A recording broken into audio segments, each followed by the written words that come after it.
নমস্কার, মাই স্পেশালসের আর একটা সুন্দর ব্লগ নিয়ে আমি সংহিতা আবার চলে এসেছি। সবাই কেমন আছেন? আজকে জন্মাষ্টমী আর বলেছিলাম না এই জায়গাটা একটুখানি রিনোভেট করব, তো এই ওয়ালপেপারটা লাগালাম। কেমন লাগছে অবশ্যই জানাবেন। আর এই দিকে আবার জিয়ান চলে গেছে জন্মাষ্টমীর বাজারঘাট করতে পাপার সঙ্গে। আর কি অবস্থা, সারা খাট বই খাতা ছড়ানো, এগুলো এবার তুলবো। আর ভাবছি আমরা যখন একটু উপোস করেছি, জিয়ানকে আর মাছ মাংস কিছু খাওয়াবো না, একটুখানি সবজি টবজি দিয়ে স্যুপের মতো বানিয়ে দিলাম, ওটা দিয়েই দুপুরবেলা খাইয়ে দেবো। আর দাঁড়ান আপনাদের একটা জিনিস দেখাই। বুঝতেই পাচ্ছেন নিশ্চয়ই, জিয়ানের স্কুলের এটা। হ্যাঁ, গতকাল ছিল ওদের জন্মাষ্টমী সেলিব্রেশন, হয়ে গেছে, এসব বাচ্চাগুলোকে নিয়ে একটু ফাংশন টাংশন হয়েছে। আর জিয়ানকে একেবারে পেছন দিকে সাদা পাঞ্জাবি পরা, দেখুন খুঁজে পান কিনা আপনারা। আমি একটু একটু মাঝে মাঝে দেখতে পাচ্ছি, তাই ভাবলাম আপনাদেরও একটু দেখাই। বাচ্চাগুলো কি সুন্দর নাচছে, মিষ্টি লাগছে না? কপিরাইটের জন্য গানটা দিতে পারলাম না। সবাই কি সুন্দর রাধাকৃষ্ণ ছোট ছোট সেজে এসছে, সবাই আলাদা আলাদা। সবার মা নিশ্চয়ই কত জোগাড় যন্ত্র করে সাজিয়ে টাজিয়ে পাঠিয়েছে। এগুলোই কি ভালো লাগে দেখতে। ওই যে দেখা যাচ্ছে সাদা রঙের পাঞ্জাবি পরে একদম পেছন দিকে। আজকে এই ভিডিওটা টিচার পাঠিয়েছে, আসলে ওদের স্কুলের সাথে, অবশ্য আজকাল সব স্কুলেই এটা করে, হোয়াটসঅ্যাপের সাথে গার্জিয়ানদের সাথে একটা কানেক্টেড থাকে না টিচাররা, তো সেই জন্য পেলাম আজকে। ভাবলাম আপনাদের সাথেও একটু শেয়ার করি, দেখতে পাবেন মিষ্টি মিষ্টি বাচ্চাগুলোর নাচ। চলুন তাহলে, হলো অনেক, এবার জিয়ানরাও এসে গেছে, দেখি কি আনলো।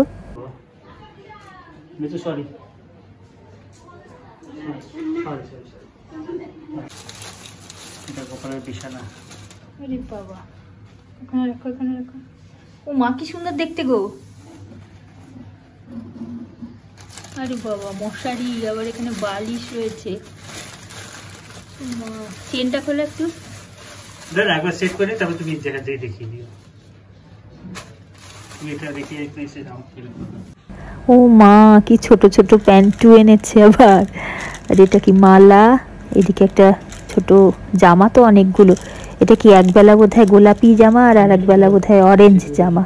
বা কালারগুলোও সুন্দর হয়েছে, বেশ হালকা হালকা রং, কিন্তু বেশ চকমকে। এটা আবার চুল, আবার মুকুট, বাহ সুন্দর হয়েছে। আর এগুলো কি বালা, মুকুটটাও কি সুন্দর হয়েছে। আগের বারও মুকুট দুখানা এনেছিল, এত সুন্দর, বেশ গোলাপ ফুল বসানো, খুব সুন্দর দেখতে। তবে এই বসানোর আসনগুলো এত বেশি ঝকঝকে হয়ে যায় না, মানে ঝকমকে আর কি, ওই রকম অত বেশি আমার ভালো লাগে না। তবে ঠাকুরের সব জিনিসগুলোই এই টাইপেরই হয়, সব দোকানেই এই পাওয়া যায়। আর এই যে রয়েছে ঠাকুরের চকলেট, তারপর স্নান করানোর দুধ, দই, এই সব। ভেবেছিলাম জায়গাটাকে না একটু রেনোভেট করব, একটু পেছন দিকে পর্দা লাগাবো সাদা রঙের নেটের, একটু আলো লাগাবো, ওয়ালপেপারটা লাগিয়েছি অবশ্য, কিন্তু যতটা ভেবেছিলাম ততটা করে উঠতে পারলাম না। তবে করব আস্তে আস্তে। এখন সন্ধে হয়ে গেছে, 6টা বেজে গেছে, এবার আস্তে আস্তে একটু একটু করে। আমাদের আবার পুজোটা না রাত্রির বেলা হয়, মানে ঠিক যখন জন্মায় গোপাল সেই সময়। পরের দিনও করে অনেকে, তবে আমাদের আবার শ্বশুর বাড়ির এই নিয়ম। আমার বাবার বাড়িতে আবার পরের দিনই হয়, যেরকম সবার বাড়িতে হয়ে থাকে আর কি। আগে না ভেজে রেখে দিই, পরে মানে পড়াতে পড়াতে এগুলো করে নিলাম আর কি। তারপরে রাত্রির বেলা একেবারে রস বানিয়ে ফেলবো। জিয়ানটাকে নিয়েও তো একটু বসতে হবে, তাই না? তবে চিন্তা হচ্ছে রসগুলো ভেতরে ঢুকবে কতটা, এটাই হচ্ছে আমার জিজ্ঞাস্য। না হয়েছে খানিকটা, কিন্তু কতটুকু ভেতরে ঢুকেছে এটা আমার একটু সন্দেহ হচ্ছে। না না, একদম ভুল ধারণা, এটা কিন্তু একেবারেই ভোগের রান্না হচ্ছে না। বাড়ির বাসনে কখনো ভোগের রান্না হয়?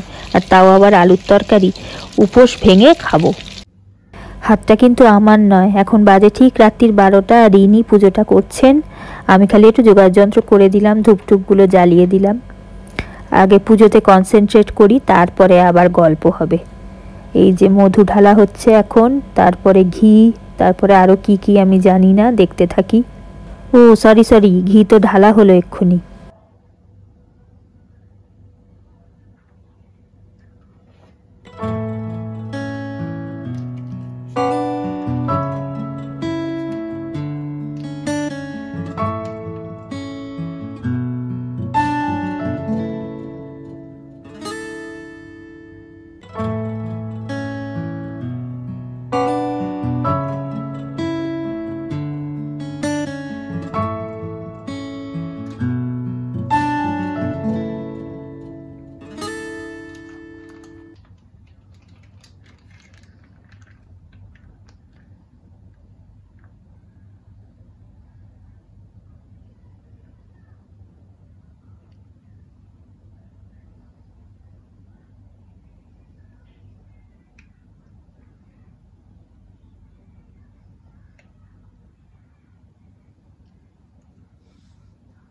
পুজোটা দেখতে কিন্তু আমার দারুণ লাগে জানেন তো, আমি খালি বসে বসে দেখেই যাচ্ছি। আমি নিজেও তো পুজো করি না ঠিকই, কিন্তু এই স্নান করানোটা দেখতে এত ভালো লাগে।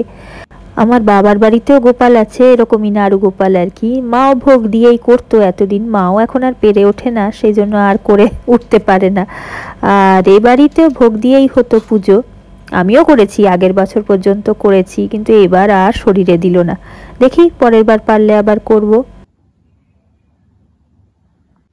এই যে চলে এসছে আমার আসল গোপাল, ছোট্ট নাড়ু গোপালকে পুজো করতে চলে এসেছে। এই যে কিছুতে আবার ধূপকাঠি দেবে না, ও একাই পুজো করবে। আমার বাড়ির গোপাল পুজো কেমন লাগলো আপনাদের অবশ্যই জানাবেন। সুন্দর লেগেছে নিশ্চয়ই, আমারই কি চোখ জুড়িয়ে যাচ্ছে ঠাকুরকে দেখে।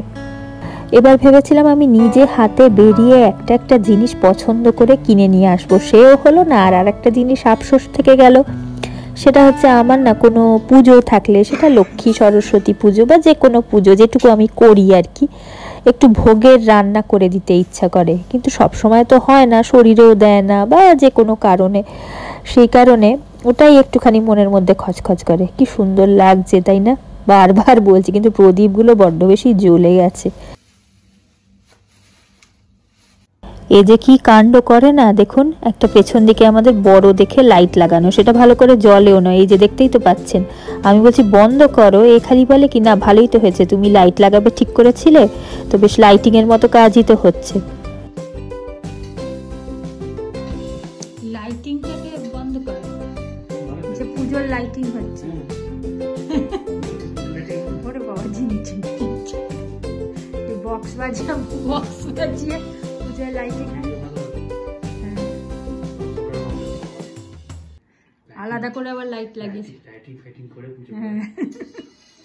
তাহলে আজকের পুজো তো এখানেই শেষ হলো আমাদের। কেমন লাগলো পুজো দেখতে অবশ্যই জানাবেন আমাকে। আর আজকে আমরা তো উপোস করেছি, আগে একটু প্রসাদ মুখে দিয়ে তারপরে রাতের খাবার খাবো। অনেক রাত্রি হয়ে গেছে, কিন্তু রাত্রির 12টা বেজে গেছে অনেকক্ষণ আগেই।